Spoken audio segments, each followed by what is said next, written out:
Good morning বন্ধুরা, কেমন আছেন সবাই? সাহা সেশন ফ্যামিলির নতুন আরও একটি ব্লগে আমি আপনাদের সবাইকে স্বাগত জানাই। তা সকালটা শুরু করলাম আজকে একবারে রান্নাঘর থেকে। তা আমি আজকে একটুখানি এক্সপেরিমেন্ট করে রান্না করছি, যদিও আপনারা হয়তো খেয়ে থাকবেন, বাট আমি এই ফার্স্ট টাইম পটলগুলোকে লবণ মাখিয়ে আগে একটু ভেজে নিয়েছি। এইবার এর সঙ্গে যে কাঁচা চিংড়ি মাছগুলো ছিল, সেই চিংড়ি মাছগুলো দিয়ে হালকা করে একটু শত করে নেব। রান্না করবো ভেবেছিলাম পটল চিংড়ি, তো হঠাৎ করে মনে হলো পটল চিংড়ি তো রোজই খাওয়া হয়, আজকে একটু দেখি এইভাবে করে দেখি। তো তারপরে কি করলাম, ওর মধ্যে দিয়ে দিলাম একটু জিরে গুঁড়ো, একটু হলুদ গুঁড়ো, একটু ধনে গুঁড়ো, আর তার সঙ্গে কাঁচা লঙ্কা, অর্ধেক টমেটো আর একটু সর্ষেকে বেটে একসঙ্গে করে নিয়ে দিয়ে দিলাম। এবার ভালো করে নাড়াচাড়া করে দিচ্ছি। এর মধ্যে দিয়ে দিলাম আর একটুখানি লবণ। পটলে লবণ তো আগে দিয়েইছি লবণ মাখানোর সময়, কিন্তু তবুও একটু ঝোলের জন্য আর একটু লবণ দিলাম। দিয়ে এবার নাড়াচাড়া করে একটু জল দিয়ে ঢাকা দিয়ে রাখছি 10 মিনিটের জন্য। আঁচটা কিন্তু মিডিয়ামই থাকবে। তারপরে 10 মিনিট পরে এইভাবে তুলে নিচ্ছি। আর ঢাকাটা তুলে নিয়ে এর মধ্যে এবার আমি একটু মিষ্টি দিয়ে দেবো,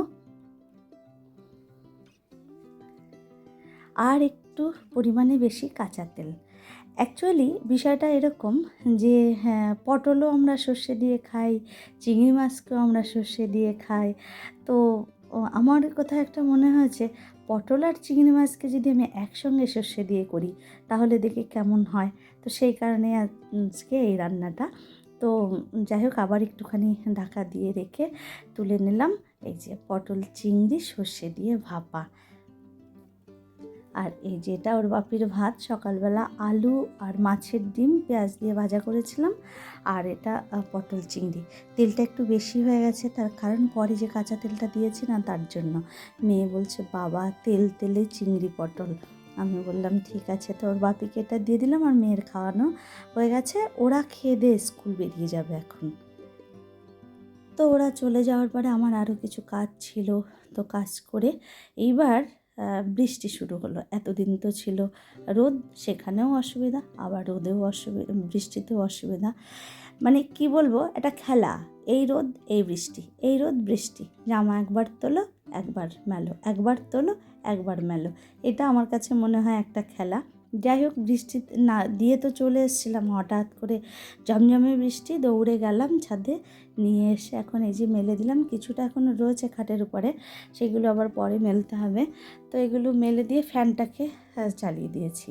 আর এখন বিকেল 4:30 মতন বাজে। তা আজকে আবার হয় কি, মেয়ে খাওয়ার টাইমটাও পাবে না, স্কুল থেকে আগে বেরিয়ে আসতে হবে, ওর বাপি নিয়ে আসবে, আর ঘরে ঢুকে পরেই বলবে আমার সব কিছু দাও, আমাকে বেরিয়ে যেতে হবে। তা আমি ভাবলাম আমি একটুখানি রেডি করেই দিচ্ছি। তো আজকে যেহেতু তবলার ক্লাস আছে, সেহেতু ড্রেসটার প্রয়োজন ছিল, কিন্তু ড্রেসটা একজন নিয়েছে, তার জন্য আর ওর কাছে নেই। তো আমি ভাবলাম ইয়েলো কালারেরই কিছু একটা আয়রন করে রাখি। আর স্যারকে মানে SMS করেছিলাম, স্যার বলল যে লেগিংসটা যেন সবুজেই পরে আসে, বাট কুর্তি যাই হোক না কেন। তো যাই হোক, সেই মতো করে আমি একটু আয়রন করে রাখছি। তো এখানে এই যে লেগিংস, কুর্তি, আর তার সঙ্গে ডায়েরি, আর 1 বোতল জল, আর তার সঙ্গে এই যে ঘুঙুরটা। আজকে যেহেতু তবলার ক্লাস, আগেই বললাম আপনাদের, তার জন্য আজকের ঘুঙুরটা হচ্ছে দড়ি দেওয়া ঘুঙুর। এই যে এই ঘুঙুরটা আজকে পড়ে যাবে। আর এই যে চলে এসছে স্কুল থেকে, এখন বাইরের থেকেই খোলা শুরু করেছে। ওর বাপির রেইনকোট ওর বাপি যেহেতু নিয়ে গেছে, আমি খুব হাসছিলাম এই কারণেই। বাপি আদা পরা, মেয়ে আদা পরা, মানে আদাটা মেয়েকে দিয়েছে, আদাটা বাপি নিজে পরেছে। তার কারণ হচ্ছে যখন গেছিলো তখন তো বৃষ্টি ছিল না, পরে বৃষ্টি শুরু হয়েছে, তাই মেয়ে যাতে উপর দিকটা না ভিজে তাই। তো এই যে দেখুন এসেই চেঞ্জ করলো, করেই আবার এখনই বেরিয়ে যাচ্ছে। তো যাওয়ার সময় আমি একটা কিছু খেলো না যেহেতু, তাই আমি ওকে একটা এনার্জি ড্রিঙ্ক দিয়ে দিলাম, বললাম এটা অন্তত যেতে যেতে খেয়ে যা। কারণ সকালবেলা ওই ভাত খেয়ে গেছে, আর দুপুরে যে টিফিন দিয়েছি আজকে ব্রেড টোস্ট করে দিয়েছিলাম চিজ দিয়ে, তো নাকি ভালো খায়নি, সেটাও আবার অর্ধেকটা বাড়িতে নিয়ে এসছে। তো পেটে কিছুই নেই, জোর করলাম যে একটুখানি খা, আমি খাইয়ে দিই, না খাবোই না। তো কিছু করার নেই, যেটা একবার না বলে সেটা তো আর সম্ভব নয়। তা এখন বাপি যাবে, ওর বাপিও অবশ্য খায়নি, এসে খাবে। বাচ্চাদের সঙ্গে সঙ্গে গার্জিয়ানদেরও কতটা কষ্ট করতে হয়। তো মেয়ে বেরিয়ে চলে গেল, আর চলে যাওয়ার পরে আমার মনে হলো যে ওর জন্য কিছুটা খাবার তৈরি করে রাখতে হবে, তা না হলে এসেই আবার ঘরে ঢুকবে, আবার চেঞ্জ করবে, আবার বেরিয়ে যাবে। তো একটা যদি খাবার অন্তত আমি তৈরি করে রাখতে পারি, অন্তত কিছু মুখে দিয়ে যেতে পারবে। যে না একটু লাল রঙ বেরোচ্ছে, দিয়ে দিচ্ছে টমেটোগুলো, ভাবতে ভাবতেই ঘরে আর দিয়ে দিচ্ছি কাঁচা লঙ্কা। ভাবলাম একটু সয়াবিন আর পনির একটু চেষ্টা করে নিই। তো এখানে তেলের মধ্যে দিয়ে দিলাম এখন ভালো করে, এই পর্যায়ে আজকে আমি একটুখানি দিয়ে দিলাম একটুখানি লবণ এবার একটু লবণ দিয়ে লবণটা দিলে এটা একটু করে নিচ্ছি।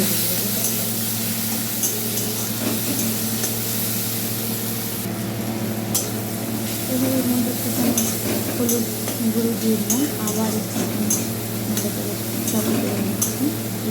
টমেটোটা সেটাই গেছে, এর মধ্যে দিয়ে দিচ্ছি এবার এর মধ্যে দিয়ে দিলাম সয়াবিনগুলোকে। সয়াবিনগুলো বড়ো ছিল, সেদ্ধ করার পর আমি একটুখানি ভেঙে দিয়েছি। এবার সয়াবিনগুলোকে লঙ্কার সাথে সাথে সয়াবিনটা করতে থাকবে।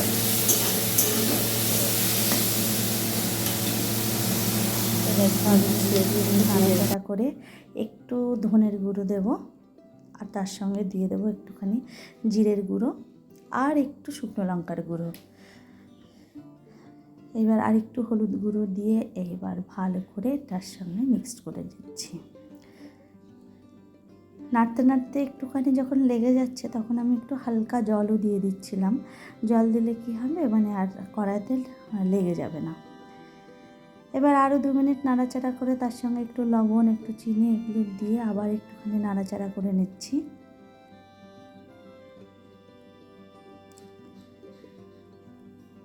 মিনিট 2 নাড়াচাড়া করে যখন একটু নরম হয়ে গেছে, মশলাটাও মিশে গেছে, এবার পনিরগুলোকে ছোটো ছোটো টুকরো করে কেটে নিয়ে এর মধ্যে দিয়ে দিয়েছি। এখানে দুটোই মেয়ের ফেভারিট খাবার, নিরামিষের পনির আর সয়াবিন, আর এগুলো পেলে তো আমার মনে হয় ও খুশি হয়ে যাবে আজকে। যাই হোক, এখানে পুরটা মোটামুটি রেডি হয়ে গেছে, আর এখানে আমি এই যে রুটি করে নিয়েছি, ময়দা, আটা আর ময়দা একসঙ্গে মিক্সড করে একটু লবণ আর একটু চিনি আর একটু তেল দিয়ে ভালো করে মাখিয়ে নিয়েছি। এবার এটাকে উল্টে পাল্টে নিয়ে এইবার একটু তেল দিয়ে ভেজে নেব। মাঝে মাঝে ওকে এইভাবে আমি শুধু পনির দিয়েও রোল করে দিই। তা আজকে একটুখানি মনে হলো যে না, আজকে একটু অন্যরকম করেই করে দিই। তো এই যে একটা ডিম ফেটিয়ে একটু গোলমরিচ দিয়ে তারপরে ডিমের দিয়ে দিলাম, তার মধ্যে রুটিটা দিয়ে দিলাম। এবার একটুখানি চেপে চেপে দিয়ে আমি এটাকে এবার উল্টে দেবো।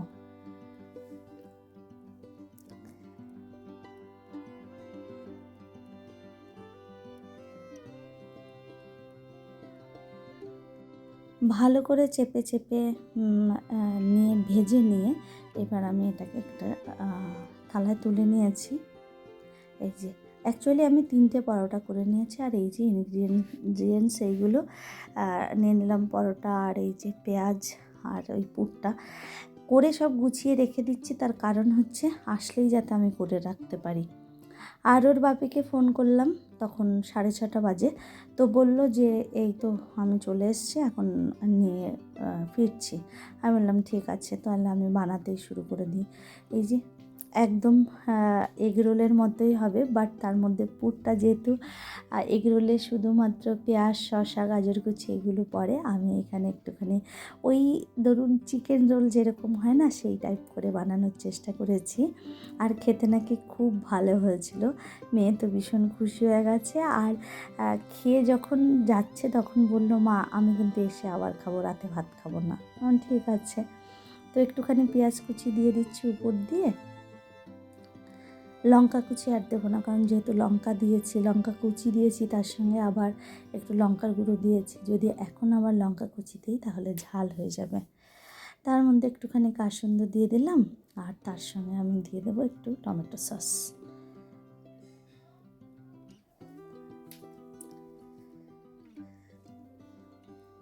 এই যে এইবার একটা পেপার, ঘরে ভালো বাটার পেপারও ছিল না, যে কারণে ঘর থেকে কাগজ ছিঁড়ে নিয়ে তো আমি এর মধ্যে এবার রোলটাকে মানে রোল করে নিচ্ছি।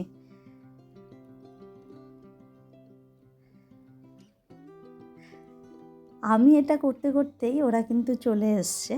আর আমার এতটাই তাড়াহুড়ো লাগছে, আমি র্যাপিংটাকেও উল্টো দিক থেকে করা শুরু করে দিয়েছিলাম।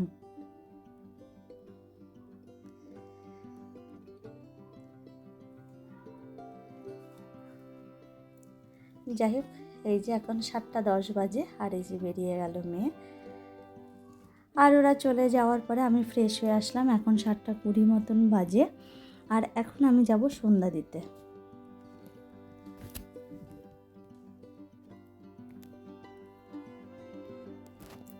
তো সন্ধ্যা দিয়ে চলে এসেছি। আর এই কাঁঠালটা কয়েকদিনের আগের ব্লগে আমি দেখিয়েছিলাম আপনাদেরকে, যে কাঁঠালটা আমার বাবা দিয়ে গেছিলেন, বাট আজকেও ভাঙবো না বলে ঠিক করেছিলাম।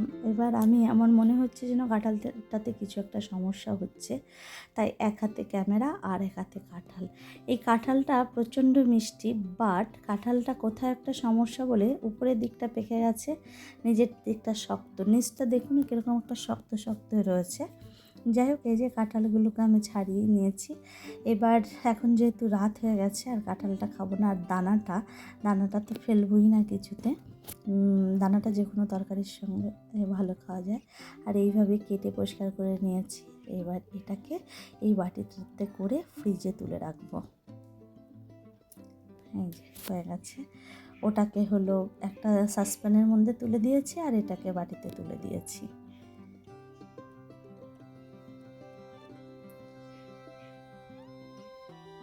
এবার ওইগুলো পরিষ্কার করে আমি চলে এলাম রান্নাঘরে, আর করে নিচ্ছি আমার জন্য 1 কাপ চা।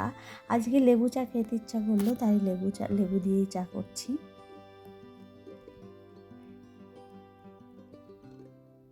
এই যে 1 কাপ চা, একটু লবণ মিশিয়ে নিলাম, বিট নুন, আর এই যে 2টো বিস্কুট। এটা খেতে খেতে আজকের ব্লগটা আমি এখানেই রাখছি। তো আপনারা সবাই ভালো থাকবেন, সুস্থ থাকবেন, আর আমার ব্লগটা কেমন লাগলো অবশ্যই করে জানাবেন। দেখা হবে নতুন আরেকটা ব্লগের সঙ্গে। ততক্ষণের জন্য টাটা, বাই। আর আমার ব্লগটাকে ভালো লাগলে আমার চ্যানেলটিকে সাবস্ক্রাইব করে আমার পাশে থাকবেন।